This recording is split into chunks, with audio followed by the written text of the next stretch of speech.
Si nos vamos al análisis, para ello nos acompaña Fernando Bello. Él es el director de la Embajada de Derechos Humanos en Venezuela, analista sobre el papel de organismos internacionales en el mundo. Bienvenido, Fernando. Buenas noches, ¿cómo está? Tatiana.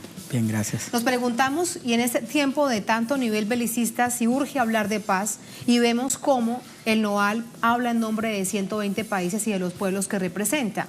Hoy por hoy, esto, ¿de qué manera se recibe? ¿El mensaje realmente cala en las potencias mundiales?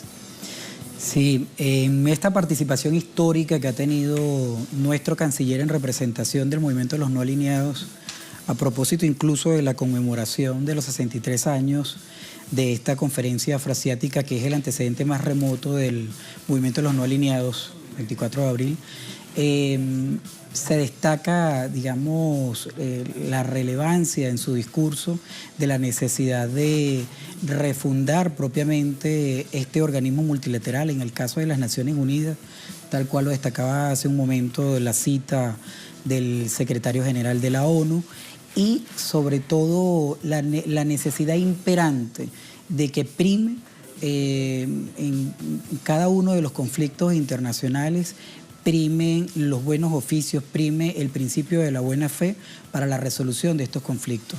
Nosotros vemos cómo en dicho discurso nuestro canciller incluso destacaba la necesidad de ir a las causas que originan estos actos de agresión a nivel internacional o de los conflictos internacionales, porque no es necesario mitigar los conflictos internacionales, sino conocer propiamente las causas que los originan. Y cuando nosotros vamos a nuestra historia, a la historia reciente de la humanidad, y vemos quiénes son los que han ocasionado todos estos grandes problemas, pues sabemos que sale a relucir lo que es la arrogancia imperial, quienes en este caso... Pero es que ese es un punto. Estados Unidos.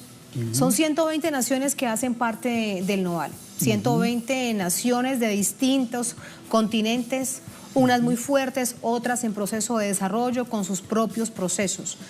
Pero parece que no resulta suficiente porque Estados Unidos sigue intentando ver el mundo de una manera unipolar. Por eso muchos se preguntan qué tanto músculo pueden tener las organizaciones, incluso esta del NOAL, que es la más grande dentro del concierto de Naciones Unidas. Si se destaca la multilateralidad.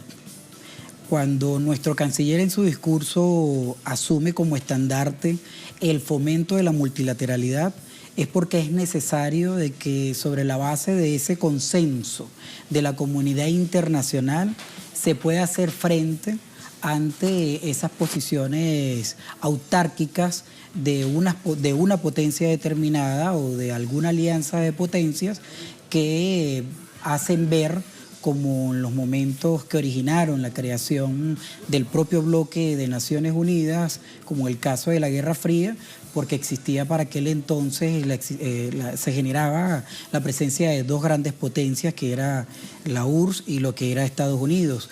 Ahora hoy día nosotros destacamos sobre la base del multilateralismo de que las relaciones deben persistir sobre la base de un mundo multipolar, es decir, esas relaciones deben darse entre iguales en reconocimiento de que pueden existir estrategias desde la propia comunidad internacional, pero desde distintos polos, no desde un polo determinado, en este caso por el gobierno de los Estados Unidos de Norteamérica y sus imposiciones. La situación es tan grave que el propio secretario general de la ONU lo reconoce. Estamos ante un nuevo episodio, con distintas formas, pero un nuevo episodio de Guerra Fría. ¿Esto qué debe significar para la humanidad? Nosotros vemos con preocupación, sobre todo cuando revisamos las cartas de las Naciones Unidas, vemos sus principios y propósitos que fomentan y que fortalecen, que fomentan la paz. ¿En cuántas décadas? Correcto, vemos con preocupación de que estas potencias que constituyen el Consejo de Seguridad de Naciones Unidas no respetan, y en específico el gobierno de los Estados Unidos, con sus aliados en Europa, como lo es Francia y Gran Bretaña, no respetan la voluntad, en este caso, del órgano más grande que tiene el propio bloque de Naciones Unidas, que es la Asamblea General, la Asamblea de Estados, no respeta la voluntad de que sí se orienta hacia el camino de la paz y que pide de que sea el diálogo y el establecimiento de los procedimientos diplomáticos habituales para la solución de los conflictos existentes, no ir directamente digamos, a la solución bélica, como recientemente se efectuó contra el hermano pueblo de Siria. Contra Siria, es que es un momento de profundos desafíos. El mundo está en un clarísimo retroceso. ¿Para qué sirve entonces todo lo que sucedió en la Segunda Guerra Mundial? Tantas luchas, tantas muertes, tantos sacrificios. Nace Naciones Unidas, se crean los principios, el derecho internacional, sí, pero nada de esto parece que realmente funciona. Y allí, en ese contexto, incluso el Consejo de Seguridad de Naciones Unidas, el propio Guterres decía, hay que pensar en una reestructuración. El asunto es de forma, el asunto es de fondo. ¿Cómo lo ves? Cuando hablamos del fondo, es en lo que respecta a la refundación. Esa refundación debe darse en lo que respecta a la estructura de las Naciones Unidas. Cuando hablamos de refundación, debemos ir por la cabeza. Cuando hablamos de la cabeza es del Consejo de Seguridad.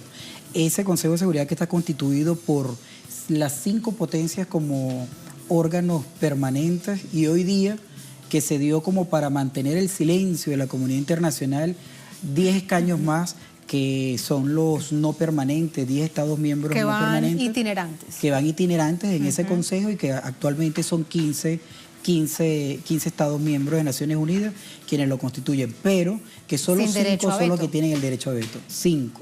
Ese derecho a veto que es ahora, lo hoy en más día, discriminatorio. por fortuna, en algunos casos, particularmente Siria, hay 2 naciones que tienen derecho a veto, que han logrado contener de alguna manera todo lo que se imaginaba que podía ser Estados Unidos y sus aliados. También esto hay que verlo, en qué momento sirve, en qué momento no funciona el derecho al veto en términos de protección de los pueblos. Correcto. Puede existir la voluntad al menos de una potencia, la que constituye el Consejo de Seguridad, para que a través de ese derecho al veto pueda tomar una decisión o adoptar una decisión a favor o en contra de la comunidad internacional. Sin embargo, debemos propender desde la sabiduría de los pueblos a efectuar las recomendaciones a nuestros gobernantes para que se concrete esa refundación necesaria en el marco de las Naciones Unidas. Si no se crea un organismo multilateral que tenga realmente la democratización necesaria para que exista la igualdad en el marco de cada uno de los estados, para que todo sea una estructura horizontal, entonces al menos que se concrete la refundación y que no existan órganos o estados de primera que pasen a constituir órganos como en el caso del Consejo de Seguridad, que lo que hace en este caso es generar discriminación, exclusión y violaciones a los derechos humanos y a las libertades fundamentales. Claro, serían decisiones que son tan importantes para la humanidad que deberían ser tomadas en conjunto, no solamente por 5 naciones. Pero te pregunto, además, me quedan 2 cosas por consultarte. ¿Tiene mucho que ver esta no reforma, este no avanzar pese a este momento tan complejo que vive Naciones Unidas y el Consejo de Seguridad en los recursos que aportan estas naciones? ¿Al concierto mismo del sistema de Naciones Unidas? Pudiera pensarse que lo económico juega un papel preponderante, sí. De hecho, donde quien es anfitrión, quien asume el papel de casa de los órganos principales y de los mecanismos de Naciones Unidas, pues es quien tiene la responsabilidad mayor de los aportes en lo que tiene que ver al sostenimiento de dichas estructuras. Y es un peso importante que se juega allí. Habría que evaluarlo. Sí. La última pregunta, Fernando, para despedirte es, ¿de qué manera en realidad, volviendo al tema del inicio de nuestra conversación, el bloque de la NOAL con estas 120 naciones puede ser fuerte y tener este músculo que se necesita en representación de los pueblos? Porque también es cierto que hay naciones, Venezuela lo ha dicho, buscamos la paz, la integración, que haya discusiones a nivel mundial a través del diálogo, es decir, hay unos principios que parte de esa nación suramericana, pero hay otras que están dentro de la NOAL que no lo cumplen. Así es. Esos principios que orientan el bloque del movimiento de no alineados y que es el bloque más importante y más amplio dentro de la Organización de Naciones Unidas, pues procura contrarrestar muchos flagelos internacionales como el desarme, la ocupación, el hambre, la pobreza extrema, entre otros, digamos, flagelos que acongojan la comunidad internacional.